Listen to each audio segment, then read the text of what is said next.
is identified as mentally retarded, put back from the 5th grade into the 4th grade, and stayed in that category until I got out of high school. I don't have any college training, but I met a high school teacher who one day changed my life. I was waiting on another student, and when he came in, he said to me, "Young man, go to the board and write what I'm about to tell you." And I said, I can't do that, sir. He said, "Why not?" I said, "I'm not one of your students." He said, "It doesn't matter, follow my directions now."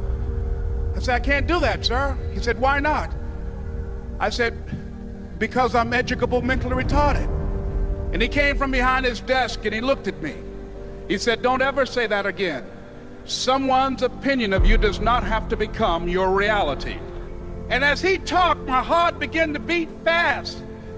Tears began to run down my eyes, and I was in the back just listening to him, because the speech he was giving, that speech was for me.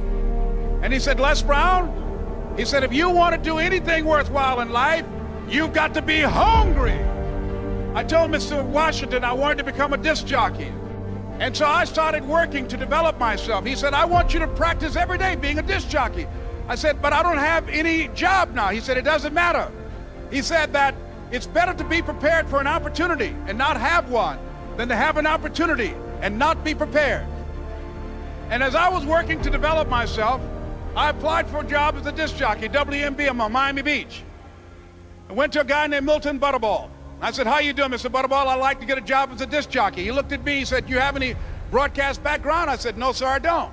"You have any journalism background?" I said, "No, sir, I don't." He said, "We don't have any jobs available." I said, "Yes, sir." I went back to Mr. Washington and I told him. He said, "Don't take it personally." He said, "Most people are so negative, they will have to say no 7 times before they say yes." He said, "Go back again."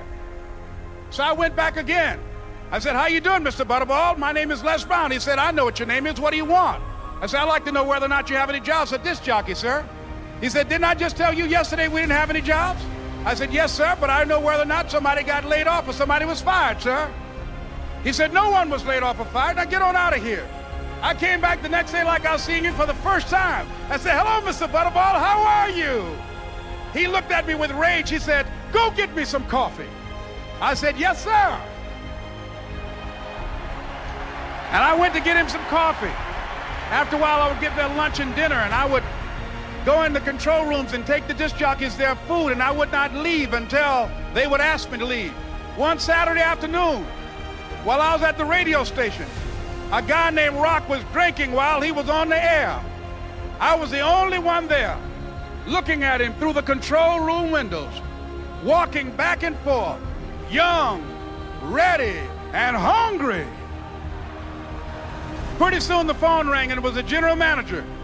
And I answered the phone. I said, "Hello?" He said, "Les, this is Mr. Klein." I said, "I know."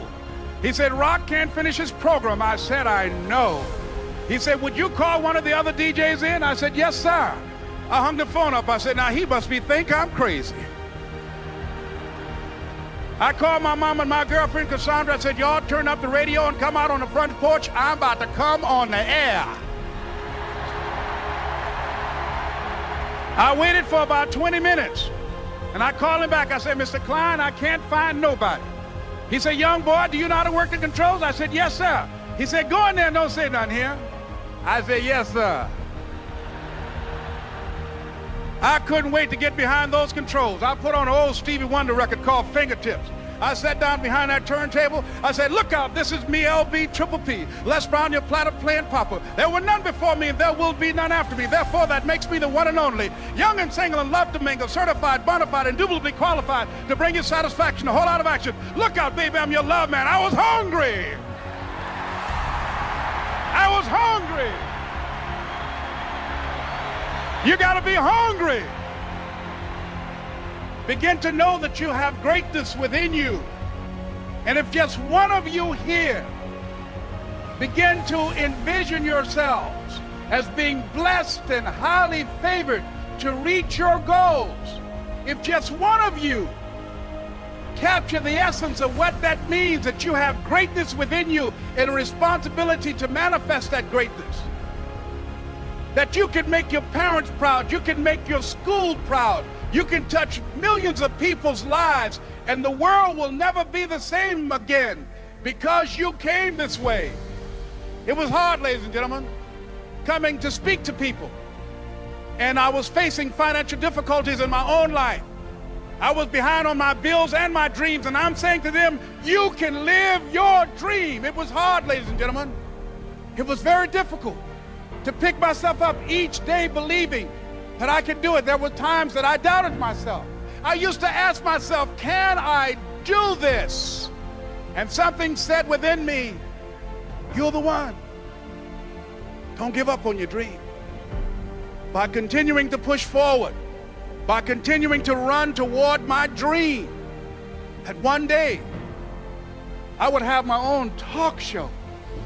It's a long shot, ladies and gentlemen, from Liberty City, an abandoned building on a floor, never knowing my mother or father. It's a long shot being here with you today in this dome in Atlanta. It's a long shot. No college training, labeled educable, mentally retarded, but I kept running toward my dream. Don't stop. Don't stop running toward your dream.